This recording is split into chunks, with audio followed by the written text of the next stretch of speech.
You know, I was tuning my guitar the other day, just staring at the fretboard. Uh-huh. And it hit me how rigid it is. These 12 little boxes we're locked into. It's a grid. Yeah. A very efficient grid, but yeah, it's a grid. And if you go back to, say, ancient Greece, that grid it didn't exist. Right. And that's what we're getting into today, the musical system of ancient Greece. This isn't just about old songs. It's a completely different way of seeing the universe through sound. Absolutely. It's a combination of mathematics, philosophy, acoustics, Mm-hmm. and it developed over centuries. And the biggest difference for us is where they started. Yeah, we think in octaves. From C to C, they didn't do that. No, their core building block was something called the tetrachord. Which is literally 4 strings. Exactly. It's a frame of a perfect 4.3 ratio. That part was fixed.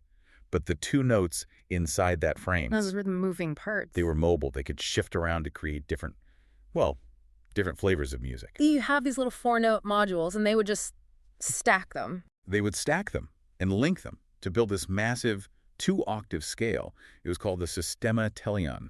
The greater perfect system. Right. With 1 extra note at the very bottom, the proslambanomenos. But the really interesting part, I think, was the big debate. The tension between the mathematicians and the musicians. Oh, yeah. The Pythagoreans on one side. Who thought it was all numbers? Pure geometry. Yeah. 2.1 is an octave, 3.2 is a fifth. If the math wasn't clean, the music was fundamentally flawed. Which sounds incredibly limiting.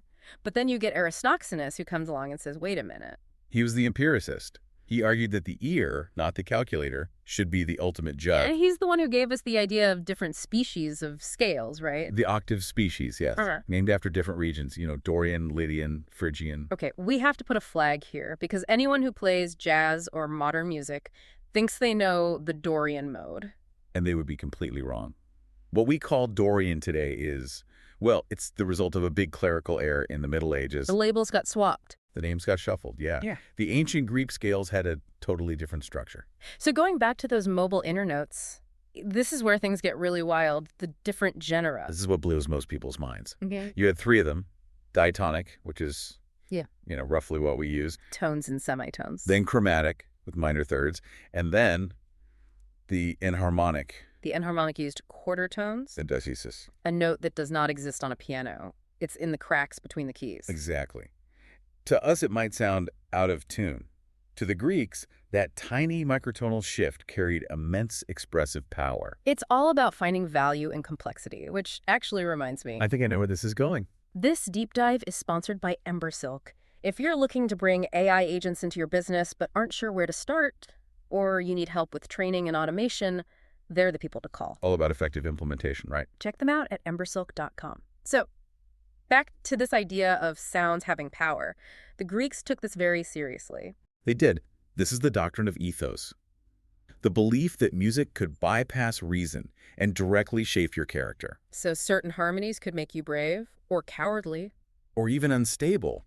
Plato was really specific about this. He said the Dorian harmony, the real one, was manly and firm, the only music fit for his ideal republic. But other modes were dangerous. He thought so.